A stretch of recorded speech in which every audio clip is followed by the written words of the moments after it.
కాంగ్రెస్ ప్రభుత్వ అనాలోచిత నిర్ణయాల కారణంగా 13 నెలల్లో 400 మందికి పైగా రైతులు బలవన్మరణాలకు పాల్పడ్డారని, రైతు ఆత్మహత్యలని ప్రభుత్వ హత్యలేనని బీఆర్ఎస్ వర్కింగ్ ప్రెసిడెంట్ కె తారక రామారావు మండిపడ్డారు. రాష్ట్ర ప్రభుత్వం రైతులకు ఇచ్చిన హామీలు అమలు చేయకపోవడం, 2 లక్షల వరకు రుణమాఫీ చేయకపోవడం, రైతు భరోసా ఇవ్వకపోవడం, నిరాశ నిస్పృహతో ఆత్మహత్యలు చేసుకుంటున్నారని ఆవేదన వ్యక్తం చేశారు. ఒక రైతు బ్యాంకులోనే పురుగుల మందు తాగి ఆత్మహత్య చేసుకోవడం రాష్ట్రంలో రైతుల దయనీయ పరిస్థితికి నిదర్శనమని ఆవేదన వ్యక్తం చేశారు. ఈ సంఘటన తాము అధ్యయన కమిటీ వేయడానికి పురుగొల్పిందని చెప్పారు. రంగారెడ్డి జిల్లా నార్సింగి మండలం మంచిరేవులలోని మాజీ మంత్రి అధ్యయన కమిటీ చైర్మన్ సింగిరెడ్డి నిరంజన్ రెడ్డి నివాసంలో కమిటీ తొలి సమావేశమైన తర్వాత కమిటీ సభ్యులతో కలిసి కేటీఆర్ మీడియాతో మాట్లాడారు.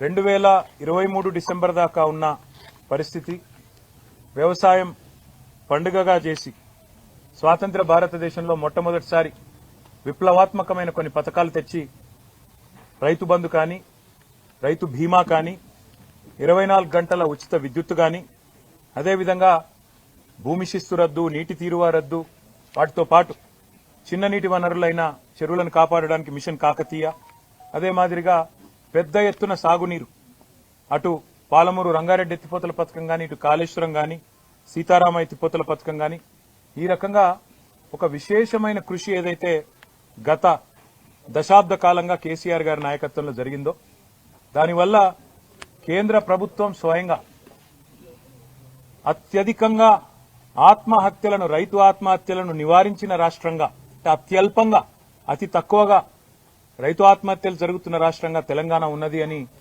పార్లమెంటులో ప్రకటించే స్థాయికి దశాబ్ద కాలంగా కేసీఆర్ గారి నాయకత్వంలోని ప్రభుత్వం చేసిన కృషి వల్ల ఆ ఘనతను మనం సాధించుకోగలిగాం.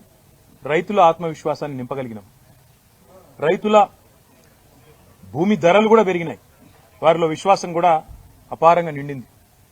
అట్లాంటి పరిస్థితుల్లో సంవత్సరంన్నర కిందట స్వయంగా ఈరోజు భారత ప్రతిపక్ష నేతగా ఉన్న రాహుల్ గాంధీ గారు, కాంగ్రెస్ పార్టీ యొక్క సీనియర్ నాయకులు, మాజీ అధ్యక్షులు, ఆయన నాయకత్వంలో వరంగల్ వేదికగా రైతు డిక్లరేషన్ పేరిట కాంగ్రెస్ పార్టీ రైతులకు ఎన్నో రకాల హామీలు ఇచ్చింది.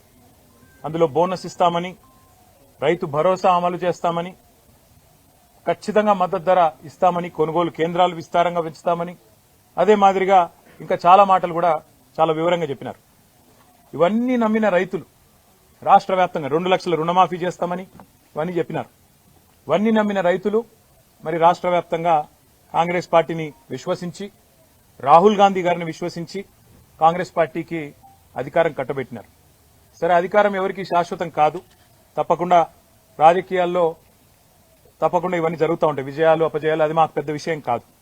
ఎందుకంటే బీఆర్ఎస్ అంటే కేవలం భారత రాష్ట్ర సమితి మాత్రమే కాదు, భారత రైతు సమితి కూడా. మా కృషి, మా సంకల్పం, మా పోరాటం, మా ఆలోచన అంతా కూడా ఎప్పుడు కూడా ఈ రాష్ట్రంలో 60-65% మంది ప్రజలు ప్రత్యక్షంగా పరోక్షంగా ఆధారపడే వ్యవసాయం బాగుండాలి, వ్యవసాయదారులు బాగుండాలి, రైతు బాగుంటేనే రాష్ట్రం బాగుంటది. ఎద్దేడ్చిన వ్యవసాయం బాగుపడది అనే మాట, రైతేడ్చిన రాజ్యం బాగుండదనే మాట ఏదైతే పెద్దలు చెప్పినారో దానికి అనుగుణంగానే మా